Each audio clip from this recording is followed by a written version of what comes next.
so many jobs going away, right? And it's like in factories now, you just got like it's robots, and it's just robots building this stuff. And like I always tell myself, man, there's no way in service plumbing can you get a robot in there, but you don't know. So it's like it's such a weird thing. It's like, where do you go with it, right? Where does that go? Okay, if it gets to that extent, and plumbing it's so far progressed where we have robots doing service plumbing, like where do we go? So it's like, as a plumber, you like worry about your job, right? As a guy in the field, as a business owner, you're like, cool, let's payroll. Yeah, we'll get robots. Yeah, we'll get robots and let's payroll, less mistakes, whatever. But it's like, still, you have the diagnosing side, though. I think one of the coolest things I see is when you guys go and figure out a water main, and you have your steps to figuring it out. So, I mean, I could see the robots doing somewhere, like especially new construction. I could 100% see that. But walking into a home and having a robot deal with the customer and then diagnose it, I don't know. Crazier things have happened. Yeah, I don't know. That's like I say, that's my biggest like worry. It's like, are we gonna have a job in 15 years, 20 years? Hey, but look, they thought we were gonna have flying cars by now. Yeah, well, we're pretty close. But we're not there yet. Self-driving. Yeah, yeah. Yeah. So we'll get there. Yeah. You brought up golf. It's so funny with golf because I think we've made more golf friends in plumbing than we have ever outside of plumbing. Yeah. Yeah. Plumbing is a golfing trade, dude. Right. It's and crazy. So many service members play golf. That was another thing I was surprised about, was all the service people that play golf. Because it used to be like back in the day, this, dress nice, show up to the country club, sip on your drink. Now you got a landscaper out there golfing, Yeah. baby. What's up? I'm here. What that football player say, he's like, I'm not Tiger Woods. I'm Tiger Wish You Could.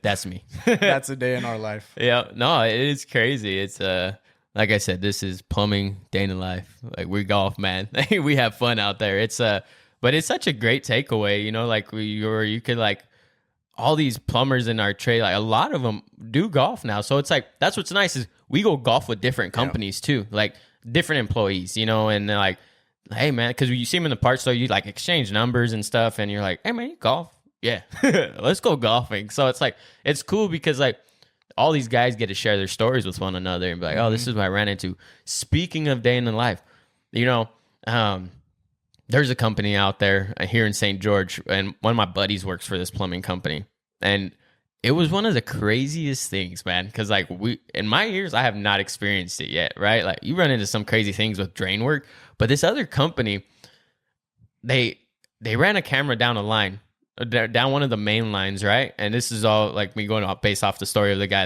that's working for this company. But he's like, they're running the camera down the line. For whatever reason, they got called out because they were having issues with their drainage, right? So they run their camera. Halfway down, there's a cat in there. There's a cat, like a live cat. Yeah, in a 4-inch pipe, like in their sewer pipe, their main line on the residential side. So they have like a 4-inch pipe, and they run the camera down. There's a cat in it, and they're like, so they had to get the cat out. The cat was alive, so they dug it up, cut the pipe, pulled the cat out.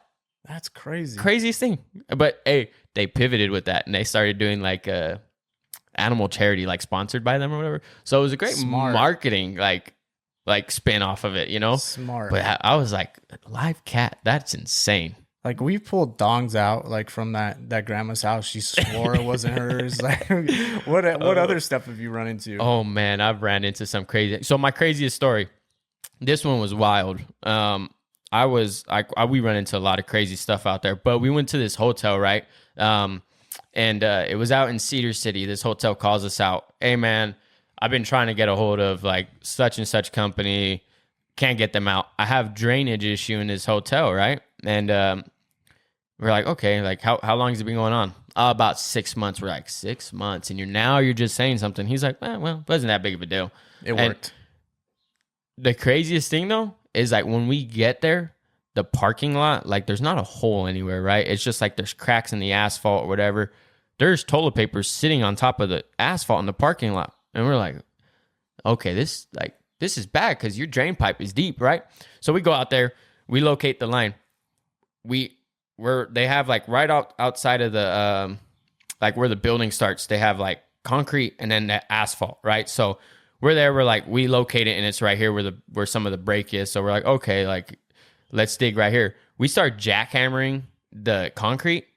and it just falls in, boom, and just this massive splash. We're like, what in the world? So we look down. There's like a 6-foot void, and it's a pond of poop and everything else. That smelled great. Horrible, dude. So it's like literally we're jackhammering this slab of concrete, and it just keeps falling in, and like there's really no way like to stop it because they have like a patio overhang. So we're like, it's what had to happen, right? We're like trying to have guys grab concrete, and they were grabbing some, but some would fall in. So guys are getting splashed in this stuff, and it is disgusting, bro. But anyways, we get it all dug up, and it's that Orangeburg like tar pipe, you know? So it's like we get a hold of it, it crumbles. We dig farther back, it crumbles. And we just keep digging farther and farther back. And it ended up being like a 50-foot run because it was just like as soon as the dirt moved away, the pipe just crumbled in on itself. So we couldn't find a good spot to connect onto. And the hotel owners did not want to like change it. They were so mad we had to keep going farther back. But literally like we had to get a pump truck out there to pump it up because it's all hazardous waste. This was the one up by Brian's Head, kind of, right? Yeah, well, it's in Cedar. Brian Head. Yeah, it's in Cedar. I forget what the hotel name is, but whatever. Obviously, we shouldn't even say that, but yeah. No, I remember it because it was gonna cave in part of that roof. The pillars were like they had structural issues. We had to support the pillars. Yeah, and we're like, this is just gonna hold you until you could get like an engineer out here or your framing guys out here to figure this out. But literally, like the guys are just covered and they are pissed off, dude. And me, I'm just sitting in a Mini X. I'm sorry. You're dropping stuff in to make it splash more. Yeah, I'm like, my bad, dude. But we had to get it pumped out and stuff. But there's like heroin needles in there, corn, like they're disgusting, bro. And it's like, and then you're just standing in this stuff, like, yeah, we're plumbers. But yeah, that one was pretty brutal. But we got it fixed. I mean, at the end of it was fixed. But guys were pissed off. The management was yelling at Dan. And he's like just screaming at Dan. And he's like, you guys are plumbers and you're charging me so much money for this. But it was like, dude, we're in hazardous waste. And we really didn't like charge that much for that job. It was a fair job. Yeah. And this was at where we worked prior to. And it was even at that point, I was like, dude, even me, I was like, this should have been more money, But we're like, this is a fair job. And we're like, look at what we're in. Like literally was a swimming pool of fecal matter and everything else. And we're like, dude, like we have to get in this stuff. Yeah, we're plumbers, but like, you think we want to be in here? That's why they call it black gold. Yeah. But anyways, that thing was crazy because I've never seen Dan almost get a fight with someone. And that guy was like in his face screaming at him. But yeah, I mean, it was pretty crazy. Well, what do you think the craziest customer you had was then? Craziest customer? I'm trying to think on that. I don't know. I've had a lot of crazy customers. Yeah, but like crazy, like you go in their house and they have, they're like hoarders, things like that. But like, have you had anyone like crazy? I had one guy bring me in to his house. He lived in a double wide, and it sucked because I don't like talking bad. Not even bad. I don't like. Everyone has their life struggles, right? We all go through it or whatever, But yeah, I go into this dude's house and I feel for him, man. He lives in a double wide trailer, and it's like I walk in. And like you can smell it before you walk in, right? The house just reeks of like cat urine and whatever else. And like he walks me through the side. It's like a covered patio type thing. And because those double wides are kind of weird, right? Mm-hmm. And you're walking in and it's like, dude, there's just boxes to the ceiling, newspaper all over the floor, and like cat piss and all their stuff is just all over the floor. And I'm like, oh, this is bad. I walk in and literally there was enough for me to walk through. And he's like, be careful in the kitchen. His whole kitchen's caved in. Boom. Just because that OSB just rotted through. And it's caved in. And that was the one job. I went out of my way for this guy. And like, was it safe for me to get underneath it? The house? Heck no. But like, this guy was down bad. And I'm like, dude, we should really get like a mitigation team in here and like structural guys in here to try to fix this stuff. Because it still was on steel beams, but like the floor was falling in. And I'm like, we should really get this fixed. And he's like, dude, I don't have that kind of money. Like, I just need to get this pipe fixed. And I'm like, all right.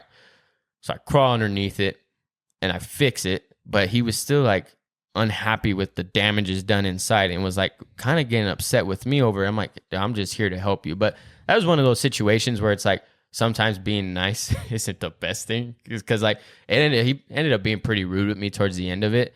But there was like nothing we could do. That house was wrecked. And I told him, because he's like, well, can you come back in and fix underneath the kitchen? I had to tell him no. I felt so bad, but I'm like, dude, like, this is like unsanitary. Like, I cannot work in here because it stunk so bad and I couldn't handle it. And I'm pretty good about handling stuff, right? Like bad smells and stuff like that. But that one was just like, I couldn't be in there for longer than a minute before getting like my head start pounding. So it was one of those jobs I had to just walk away from. But it was, yeah, dude, I feel bad. I feel bad for those type of people.